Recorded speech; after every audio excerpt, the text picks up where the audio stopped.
Good day. I am Red Chavena, and I am pleased to present to you this case study about the accessibility market in the context of the Philippine tourism.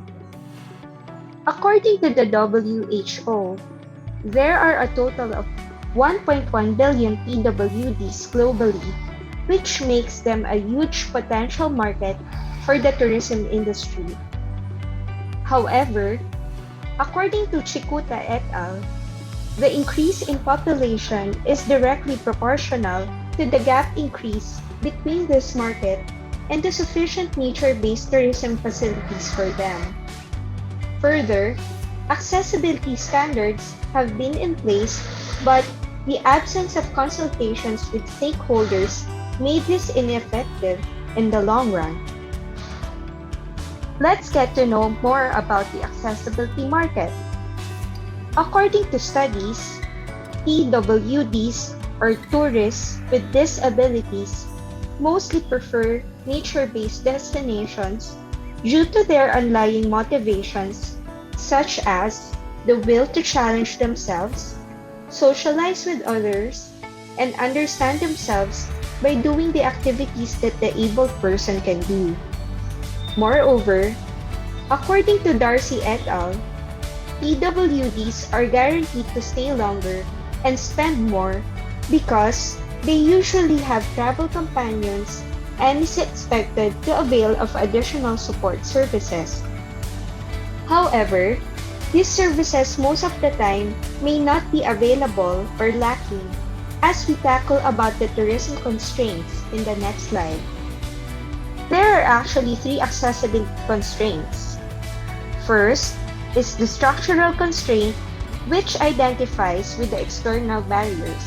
Second is the interpersonal constraint or communication and attitudinal barriers. It was noted that in most cases, PWDs highly regard employee attitudes because they are more worried about verbal discrimination rather than the physical access. Lastly, the intrapersonal constraint tackles the physical and psychological barriers such as phobia and health condition, among others. Now, let's gather some interesting insights as we watch this interview. Since 3 years old po, nagkasakit na po ako ng high fever. Then parang ilang araw po yun. Tapos parang hindi po nila na-detect agad na polio yun. Dahil ang pinakamalayo ko pong narating dito sa Pilipinas is Batangas pa lang. Tapos yun, nagbakasyon po kami at swimming. Sumakay kami sa bangka. Tapos yun sa ilalim ng dagat, nagtingin-tingin. Naka-live po. Tapos yung may may naka-assist lang sa akin. Mga public transportation in terms sa mga traveling pagpupunta sa mga ibang lugar.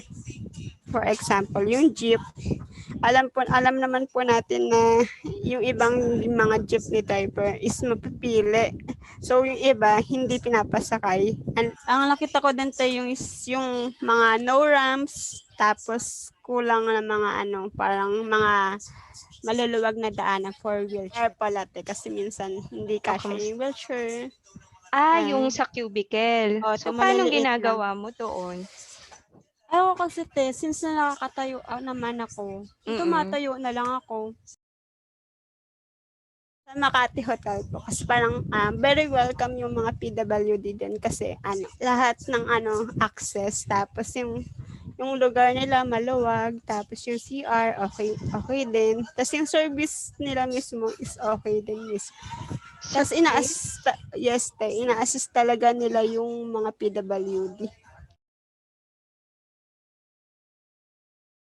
Yung accessibility, yung ayusin na po nila yung mga ramps, yung mga elevator na pwedeng magpa-access sa mga PWD. At since sa transport naman po yung second, siguro maglaan lang po sila ng parang exclusive for PWD. Na lang is siguro yung mga rights ng mga PWD. Right? Kasi yan nila ng kahit konting things yung mga PWD in terms of rights. Kasi minsan parang napapawalang ano na lang po yung mga nangyayari sa PWD. To synthesize, structural facilities should be prioritized in order to truly cater to the needs of PWDs like Tel.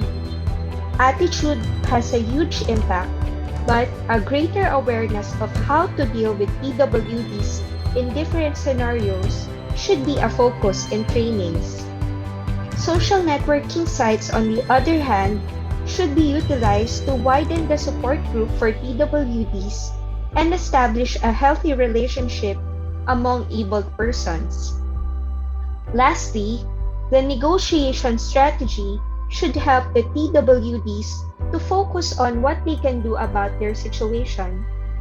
A good example was mentioned by Tel when she adjusted her time to work so she will not compete with many passengers going to and from work. One can work around the limitations as shown in this example. If you're interested to know more about this topic, you may check out these references. Thank you for watching and listening, and have a nice day.